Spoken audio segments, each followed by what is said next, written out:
কোরআন বলেন, আবার বলেন। এতদিন বলতাম সে পড়বে কোরআন, অথবা বলতাম তুমি পড়বা কোরআন। এখন থেকে বলবো না না আমি পড়বো কোরআন। বলেন সেও পড়বে কোরআন। ইয়াতলু আলাইহিম আয়াতি, এর অর্থ তিনি পড়বেন কোরআন, সেও পড়বে কোরআন। উতলু মা উহিয়া ইলাইকা মিনাল কিতাব, তুমি পড়বা কোরআন। ওয়া আন আতলুল কোরআন, আমিও পড়বো কোরআন। বলেন কোরআন কে কে পড়বে বলেন? তুই বলো। সেও পড়বে কোরআন, আমিও পড়বো কোরআন, তিনিও পড়বে কোরআন। তুমিও পড়বা কোরআন। তুই বলো। এবার কে কে বাকি গেছেন? ডক্টর ইউনূস সাহেব তুমিও পড়বে কোরআন। মিস্টার জয় সাহেব তুমিও পড়বে কোরআন।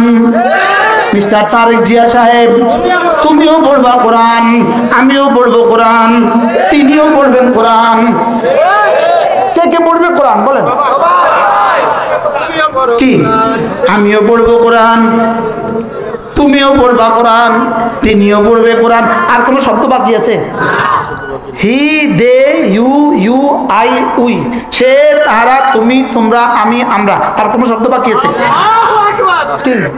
ও, ও, তু, তুম, মাই, হাম। আর কোনো শব্দ বাকি আছে? আমি, সে, তারা, তুমি, তোমরা, আমি, আমরা। বলেন আর কোনটা বাকি আছে? শিক্ষিত মানুষ কথা বলে না। আর কোনো পয়েন্ট বাকি থাকলে বলেন। তাহলে কে কে কোরআন পড়বে? পড়বো তো। তিনটা অর্ডার, তিনটা আদেশ।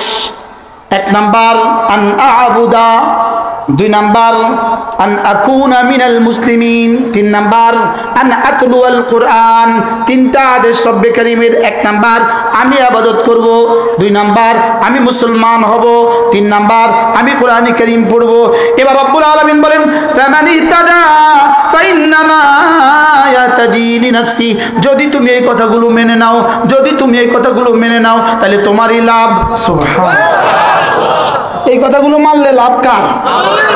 এবার বলে ওয়ামান দাল্লা, যদি তুমি না মানো, ওয়ামান দাল্লা, যদি তুমি না মানো, ফাকুল ইন্নামা আনা মিনাল মুনদিরিন, যদি তুমি না মানো আমার কোনো পরোয়া নাই, আমি শুধুই বলনেওয়ালা, আমি শুধুই সতর্ক করনেওয়ালা, আমি শুধু চৌকিদার।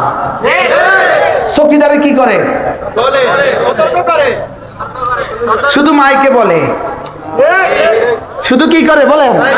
শুধু মাইকে বলে আগামী দিন বিদ্যুৎ থাকবে না, আগামী দিন বিদ্যুৎ থাকবে না। বেটা বিদ্যুৎ থাকবে না কেন? বেটা আমি জানি। কি বিদ্যুৎ থাকবে না কেন? তোর ফিটামো আমি জানি। আমি তো অর্ডার না, আমি তো আদেশ পালন করছি। সুবহানাল্লাহ বলেন। এবার আল্লাহ রাসূল কি বলেন? আল্লাহ তাআলা কি বলেন? ফামান ইহতাদা ফাইন্নামা ইয়াহতাদি লিনাফসি, যদি তুমি এই তিনটা মেনে নাও, এক নম্বরে ইবাদত করো, দুই নম্বরে মুসলমান বনে যাও, তিন নম্বরে কোরআন কারীমের তেলাওয়াত করো, তাইলে তোমারই লাভ, তোমার দুনিয়া সুন্দর, তোমার আখিরাত সুন্দর। কি? আর যদি না মানো, ওমান দাল্লা, যদি তুমি না মানো, ফাকুল, তাহলে আপনি এদের মুখ বরাবর বলে দেন ইন্নামা আনা মিনাল মুনদিরিন, আমি কিন্তু আর কিছু পারবো না, আমি শুধু বলে দিচ্ছি।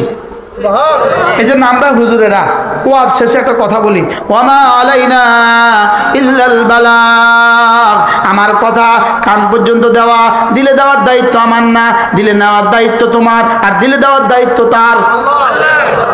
এই জন্য আমরা আমাদের দায়িত্বশালী। কি কয়ে দায়িত্বশালী? সব পারে চাঁদপুরের বাসী। কি আল্লাহ মেহেরবানি করে আপনাদেরকে কথাগুলো বোঝা মানা সহজ করে দেন। আদেশ করছে কে? কাকে? কয়টা আদেশ পাইছি আজকে? কি কি? ইবাদত। কোনটা কোনটা বাদ গেছে? তাহলে যারা কোরআন শরীফ পড়তে পারি না তারা কি করব? শিখবো তো ইনশাআল্লাহ। রমজান মাসে মুমিন বাড়ি চলে যাবে ইনশাআল্লাহ, বলেন আলহামদুলিল্লাহ। যদি সুযোগ থাকে রমজান মাসে কোথায় যাবেন? আপনাদের কত দূরে মুমিন বাড়ি? আপনাদের থেকে কত দূরে? আচ্ছা, যাদের মুমিন বাড়ির কাছে, মুমিন বাড়ির কাছে যাদের বাড়ি, তারা যদি কোরআন শরীফ না পারেন, তারা কোন অজুহাত দিবে হাসরের ময়দানে? ওই শরীয়তপুরের চরে মানুষ কি বলবে? আল্লাহ আমাদের পাশে মুমিন বাড়ি ছিল না, আমরা পারি না, এই জন্য। আপনারা কি বলবেন? আপনাদের কোনো জবাব আছে? আল্লাহ তাআলা মেহেরবানি করে আমাদের প্রত্যেককে কোরআনওয়ালা বানিয়ে দেন, ইবাদতওয়ালা, বলেন ইসলামওয়ালা, কোরআনওয়ালা, ইবাদতওয়ালা। ফরজ ওয়াজিব ছাড়বো না, কোনো সুন্নত ছাড়বো না, কোনো নফল ছাড়বো না, কোনো গুনাহ করব না ইনশাআল্লাহ, বলেন ইনশাআল্লাহ। কি কি বলছি বলেন? ফরজ ওয়াজিব 2 নাম্বার, কোনো সুন্নত 3 নাম্বার, কোনো নফল ছাড়বো না 4 নাম্বার, কোনো গুনাহ।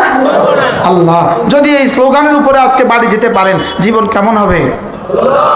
আল্লাহ আমাদের সকলকে কবুল ফরমান। আল্লাহ পুরো পুরো মজলিসের আবাল বৃদ্ধ যুবক, আল্লাহ তাআলা সকলকে কবুল ফরমান। সুবহানাল্লাহি ওয়া বিহামদিহি, সুবহানাল্লাহ।